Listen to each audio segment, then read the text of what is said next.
supplements are called supplements because they're meant to supplement your normal diet. They should not take the place of your normal diet. All right, what that means is you should not be only relying on all these things right here. What you should be doing is make sure you're eating your good protein, carbs, fats, fruits, vegetables, drinking enough water, and getting your vitamins, your minerals in through natural foods. And then on top of that, if needed, and only if absolutely fucking needed, then and only then can you start relying on all these things.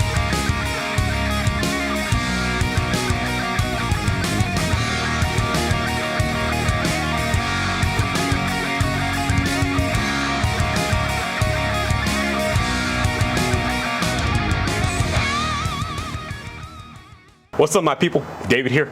Got a new video for y'all today. But before we get into it, if you haven't already, make sure you subscribe to the channel, hit the bell notification so you don't miss out on any new videos. Remember, new videos every week for this channel.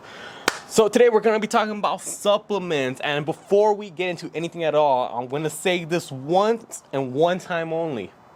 2 times, 3 times. I'm gonna keep repeating it throughout the whole fucking video because I really wanna make this point clear. Supplements are called supplements because they're meant to supplement your normal diet. They should not take the place of your normal diet. All right, what that means is you should not be only relying on all these things right here. What you should be doing is make sure you're eating your good protein, carbs, fats, fruits, vegetables, drinking enough water, and getting your vitamins, your minerals in through natural foods. And then on top of that, if needed, and only if absolutely fucking needed, then and only then can you start relying on all these things. So we're talking about 3 supplements, the only 3 supplements you will ever need to optimize your performance in the gym, whether you're an athlete or just an average fitness person. So where do we start? We got 3 right here. First things first, we're gonna go ahead and get with caffeine for all you caffeine addicts. I know how it can be. Caffeine is really addicting, but there's some caution to it. So what exactly does caffeine do? Caffeine is, boom, that quick sense of energy, you know, that pick me up in the morning when you're drinking your morning coffee right before you go to the gym. You're feeling a little sluggish, you need a quick pick me up, boom. Caffeine comes in the form of pre-workout. Most of the time people think that pre-workout is the necessary supplement. No, pre-workout is not necessary. What is, and what people are hoping to get out of it, is the caffeine content. Now, caffeine doesn't always have to come through pre-workout. It could come in the form of an energy drink. It could come in the form of coffee. But realistically, all this shit, out. You too, out. Caffeine is a band-aid to cover for the fact that you have lack of sleep and your sleep schedule is whack. Again, you should not be having to rely on caffeine if you know that your sleep schedule is just not up to the point where it should be. How about instead of relying solely on 500, 600, 700 milligrams of caffeine per day, you actually get off your phone at night and actually get a good night's worth of sleep. You'll be surprised what you can see in terms of results when you actually decide to start doing that. Again, that's why supplements are called supplements. It's meant to add on top. Caffeine is only added when it's absolutely necessary. But if you're not even making an effort to actually get good sleep, get good proper rest, then that right there, it's not really helping you much. Yeah, you're gonna feel the pick-me-up, but ultimately, you got to get your recovery in. I mean, again, me personally, I only drink the energy drinks if I absolutely need it that day. Typically for me, again, this is just me, Mondays and Wednesdays are my hardest days. That in terms of, that's when my hardest workouts are. That's when I got to go do an internship. That's when I got my longest shifts at work. That's when I got to get the most done in the day. So I need it for that day because I cannot afford to rest. I got to stay sharp up here. Again, what does caffeine do though? It blocks adenosine. Adenosine is that hormone that makes you feel tired, sleepy. It blocks it in your brain, but while it's blocking it, the caffeine is blocking it, it's still collecting throughout the day. That adenosine is still piling up. You're just not feeling it because the caffeine is temporarily blocking it. But when you feel that caffeine crash, that's when it wears off, and then all of a sudden, all that adenosine that was piling up on you, it hits you all of a sudden. Remember, adenosine is what makes you feel tired. All that just hits you like a ton of bricks. You want to be careful with that. If you're going to be drinking caffeine, whether it be in the form of coffee, an energy drink, tea, pre-workout, it doesn't matter. Keep in mind, it's got a half-life of 5 to 7 hours. What does half-life mean? It means that, let's just say you take 200 milligrams of caffeine. So pretty much one of these little guys right here. half-life, so the point it takes to get to half of that, in this case it will be now 100 milligrams, 5 to 7 hours. And then half of that, another 5 to 7 hours to get to 50. Another 5 to 7 hours to get to 25. And it just keeps getting cut in half and half and half every 5 to 7 hours. So if you're taking it late in the night, because you work out in the evening, just be careful. It might affect your sleep. But again, there has been studies that show that caffeine does improve performance. But again, it should not take the place of normal sleep and adequate recovery. All right, with that out the way, now we're gonna be moving on to protein. Now, don't be like your typical college frat boy and just completely rely on this stuff without getting any real meals in. Protein powder is not bad by any means. It's a quick and convenient way to get some good, high quality protein in, but where it becomes a problem is if you're solely relying on protein and you're not even making an effort to eat any real food. I know many beginners, when it comes to working out, they buy these huge ass tubs of protein, scoop after scoop after scoop, protein shake after protein shake after protein shake, but realistically, they're not even eating any real solid food. They're not eating their chicken, their red meat, their fish, any other good natural sources of high quality protein. They're thinking that drinking this stuff alone is gonna get them results. No. That's where you're sadly mistaken. If you need to take protein powder, then yes, by all means do so. If you're already making an effort to eat as much actual food as you can throughout the day, and you're still struggling to meet your daily protein goals, then yeah, in that case, it is appropriate to take the powder. But again, you gotta make an effort at least.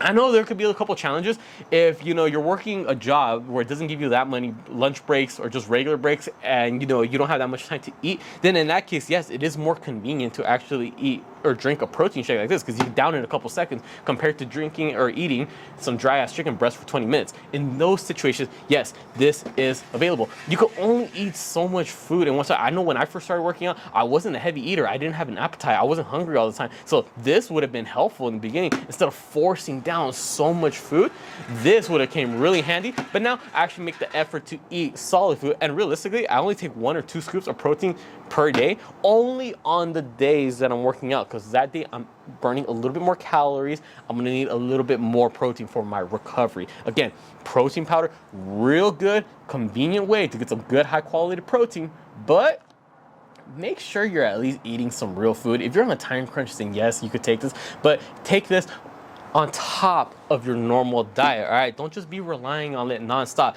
If you eat nothing but protein shakes like this, expecting to make gains, well then, buddy, I got news for you. You're gonna be sadly mistaken. And keep in mind, when it comes to protein powder, we got 2 kinds. You got animal right here, or you got plant-based. Either one works fine. It's still protein. All that matters is how many grams of protein that you'll be eating. The only problem is that if you're vegan, vegetarian, whatever it is, and you gotta take a plant-based protein powder, then all it is that you're gonna be doing is having to take more of it, because it takes a little bit more volume of food from plant protein to equate to the same amount of volume of food if you were eating it from an animal source. But realistically, protein powder is not that bad. It's derived from milk and egg whites, so pretty much think of it like you're eating powdered food. But still, try to get some real food in. But if you're trying to put on that size, by all means, go for it. Just don't fucking rely on it nonstop. All right. And lastly, we're talking about the holy grail of supplements. This right here is the end all be all. If I could recommend just one supplement that everyone should be taking, doesn't even matter if you work out or not, creatine right here. This is where you should be putting your money towards. Out of all 3 of these supplements, this one right here, not this brand, just overall creatine, has the most scientific research backing its benefits. And since we're on the topic of research, the reason why I chose these 3 supplements, caffeine, protein powder, creatine, is because they're called the ergogenic aids. These 3 supplements have endless amounts of research, literature. Go on PubMed, you can see it for yourself. I'm not bullshitting y'all. Has the most amount of research being published showing the benefits. Any other supplement on top of that, yeah, it may have some research backing it up, but realistically, it's gonna vary from case to case. These 3 alone, caffeine, protein powder, creatine, have the most backing up showing why it's beneficial for people to take. But creatine is at the absolute top of the list of that. Now, what exactly does creatine do? I want you to think back to the time when you're hitting a set, a good hard set. Doesn't matter whether it's a bent or a row, push-ups, bench press, squats. Think about how that last rep felt, that struggle. And you gave out at one point, maybe you only got 8 reps. When your muscle contracts, what's the source of energy for that? ATP. There's only so much in your body. What creatine allows you to do is generate more of that ATP. What does that allow you to do? It allows you to push a little bit harder. So what otherwise would have been a heavy weight that only allowed you to get 8 reps, now with the extra ATP, maybe now you can get up to 10 reps. Now, I don't want to say that creatine helps you build muscle. No, that's not what I'm saying at all. What I'm saying is that what creatine will help you do is build up more ATP content in your body, which will then allow you to push harder in the gym, get a couple more sets in. And by being able to be pushed harder in the gym, in turn of that, now you'll be able to gain more size because you're getting more work done. So again, this everyone should be taking. I don't care if you're a beginner or a veteran in the gym. I don't care if you're a strong young buck or you're an elderly person. This will definitely help out. Look up the research, go on PubMed, type in creatine, so many articles, peer-reviewed articles. Everything is going to show that this is what you should be taking. But yet again, I want to point out, I'm not a doctor, all right? Make sure you consult your physician, make sure you take anything, all right? You never know. It even says it in the back of the label, and that goes across the board for all supplements. But regardless, this right here, gold mine. I even made a video when I first jumped on this, and the before and after results. I would like to point out though, amongst these 3 things, the caffeine, that is something you take when you need that jump start. So it's just varies from day to day.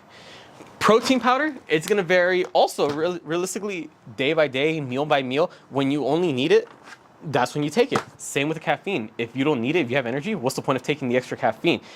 Creatine, however, is an everyday thing. This is more of something that you have to be stored up in your body. That's why in the back of the label, it even tells you there's gonna be a dosing cycle where you wanna like load it, or a loading cycle, whatever you wanna refer to as, where you have to load it up to let it build up in your system. So they ask you to take maybe like 2 times as much every day, the first 2 weeks or 1 or 2 weeks, and then afterwards cut it down to have to maybe just 1 serving per day. And that's just so it could be built up in your system. Again, that's the only caveat, how do you say it? That's the only thing. Pre-workout, coffee, caffeine, that's gonna vary day for day if you need it in that moment.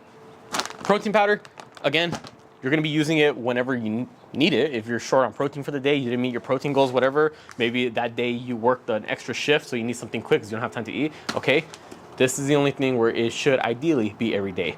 I like to point out though, with these 3, although they can all benefit you in terms of gaining size, building strength, whoa, almost dropped it, or a quick pick-me-up in energy, make sure you consult your doctor. Make sure you know what you're doing. Don't just be taking it just because I'm telling you to. You know, who am I? I'm not a doctor. There's people out there that know more than me. Make sure you know what you're doing. Do your research and find out what's actually best for you. A fly almost hit me in the face. Make sure you actually, know what you're doing. If you know you shouldn't be taking certain things, don't take them. Do your research. Be smart about it. Don't just be abusing all these supplements. Again, they're supplements. Nothing should be taking the place of a normal diet. With that being said, comment down below what supplements you take and how they have helped you, or any other things that you suggest. Also be sure to comment down below any other video suggestions you'd like to see me do. I'll be more than happy to do those videos. Make sure you subscribe to not just my channel, but my girlfriend's channel and our couple's channel so you don't miss out on any new videos. Remember, we got new videos every week. And then for Instagram and TikTok, same thing. Make sure you follow me on all of my accounts, girlfriend's accounts, couple's accounts. I put all the links down in the description below. With that being said, I'll catch you all next time.